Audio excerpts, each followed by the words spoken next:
Hello, I am Matt Williamson at Williamson NFL. Recording this a little before 7 p.m. on Wednesday. First of all, Happy New Year. The new league year arrived at 4 p.m. Still no Steeler quarterback news, but there is news, and I wanted to respond to 3 new additions to the team. And we will start with Kenneth Gainwell. I like his pickup. I didn't see this coming. Kind of a different style back than they've had. He's a reliable, good pass catcher, decent in protection. He's kind of always been blocked. I think he's better than Cordarrelle Patterson, that's for sure. He's certainly much purer of a running back. I assume he'll be the number 3 / insurance for a rookie with Warren. You know, if you use a 3rd round pick on a running back, got to make sure you can count on him first before he's out there. And you want 3 guys that you can line up and play with, you know, and I think Gainwell is perfect for that. The contract numbers aren't out. I know it's a 1-year deal. I'm sure it's around league minimum, a little better. This will be a theme today too, but more Eagles. I mean, the Steelers certainly like their Eagles, and we know Andy Weidl came from there. And hey, if you're going to poach from a team, that's a good one. They got a Super Bowl ring this year and a trophy, of course.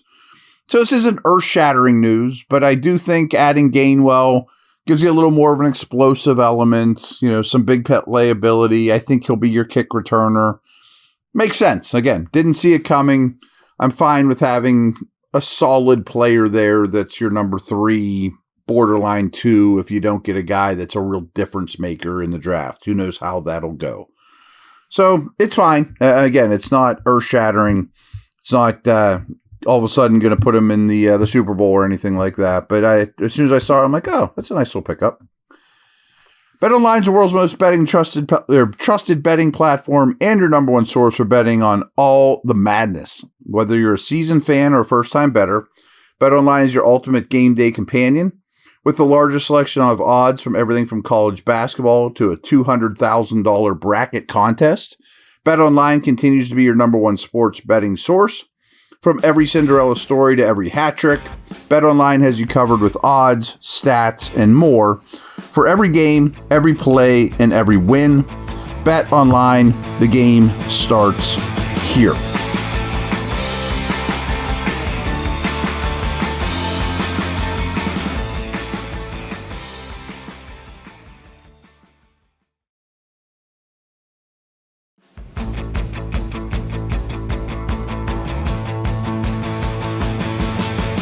As mentioned, a little bit of an Eagles theme. We kind of knew this was coming, but with a new league year, it is now official.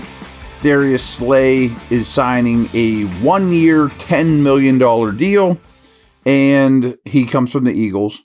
And they also picked up Brandon Echols, another corner from the Jets. I guess we'll start with Echols. Did a lot of homework on him.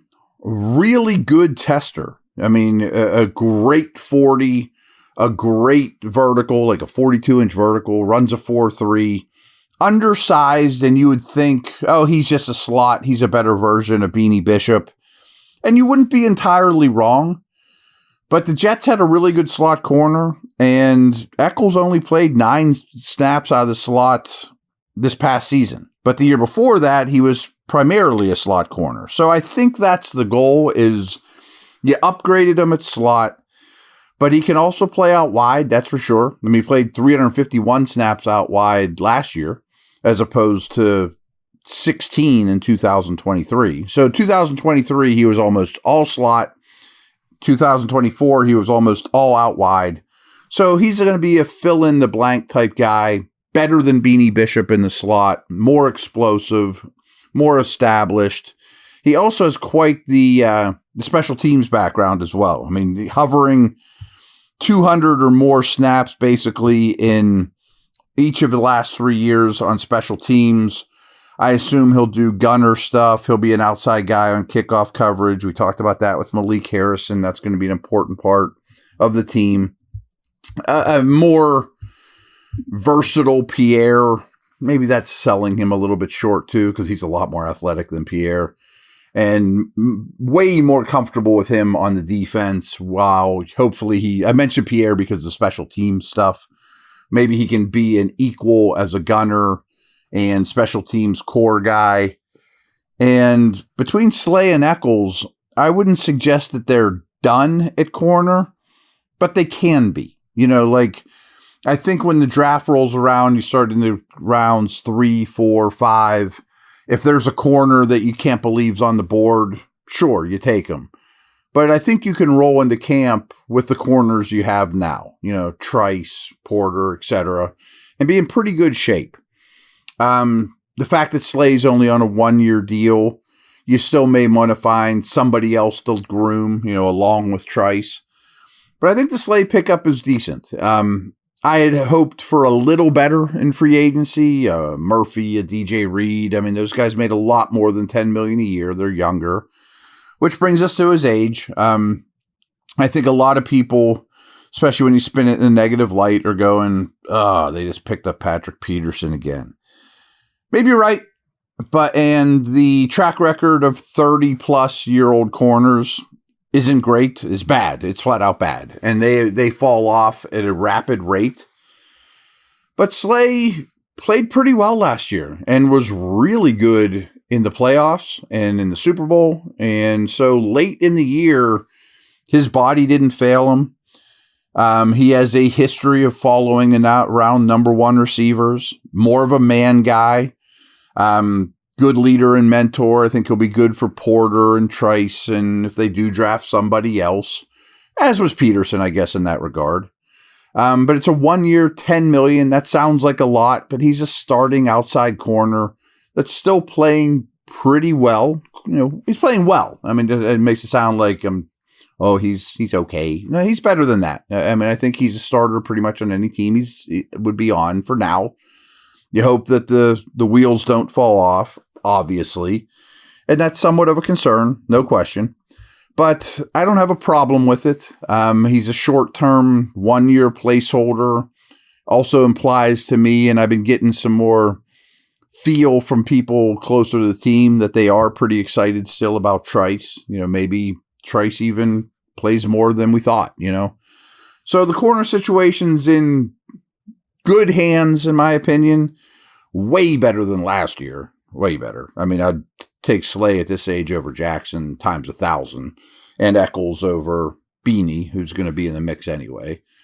So it's fine. I mean, it's. I wish it would be a little better, a little bit, a strength. And again, maybe in the 4th round, you take another 6-foot corner that can run and develop him as well. That wouldn't shock me as team needs dry up as we get closer to the draft. But the corner moves are good. The Gainwell move is good. I know that's not, circus and cartwheels and all that good stuff, but I have no problem with any of these 3 moves. I think that makes you a better football team at a minimal cost. Pretty much know what you're getting from all these guys. I like Eccles' ability to play inside and out. Slay will not go to the slot hardly at all. I mean, but he does have a lot more man coverage skills, background, experience, trust than Jackson did for sure. Jackson was a real liability. I'd be shocked if Slay's a liability, but we do know at their age that can happen. I mean, that definitely can at that position. So I'm cool with these 3 moves. Obviously, we're all kind of waiting to see if it's going to be Wilson or Rodgers or somebody else. I don't know who that could be. I guess it came out today that, again, recording this Wednesday evening, that Wilson is going to take a visit to Cleveland and then scheduled to the Giants. My take on that is either he's been told by the Steelers that he's not the answer, or he's tired of waiting and is putting the screws to the Steelers, which I would totally understand, and saying, well, I can't wait for you guys anymore. I need to go find a job. So I assume one of those 2 things is happening from the Wilson camp. Both would make total sense to me. All this stuff I'm hearing about Rodgers and the contract and the dollars and all that stuff. Frankly, I don't believe any of it. The sources that are revealing these things aren't the ones I trust the most. So who knows? Maybe Rogers will get locked up any minute. Maybe it'll be Wilson. Maybe they're out stranded. I don't have any more insight on that information than you guys do. I certainly will break down strengths and weaknesses of whatever quarterback they do choose or end up with. And we'll go from there. Again, the quarterback situation is far from ideal. I don't love either one of those options, especially at their age. But we shall see. I thought that would have happened by now, but hey, I guess the league new year is only 3 hours old when I record this. So that's what we got. You know, they're making some moves. They are getting better. I know you guys are probably hoping for more, and I do think there are several more moves to come between now and the draft. Additions, you know, maybe it's a Cooper Kupp. I don't know. But that's where we stand. Just wanted to react to what's happened in the last 24 hours. Over and out.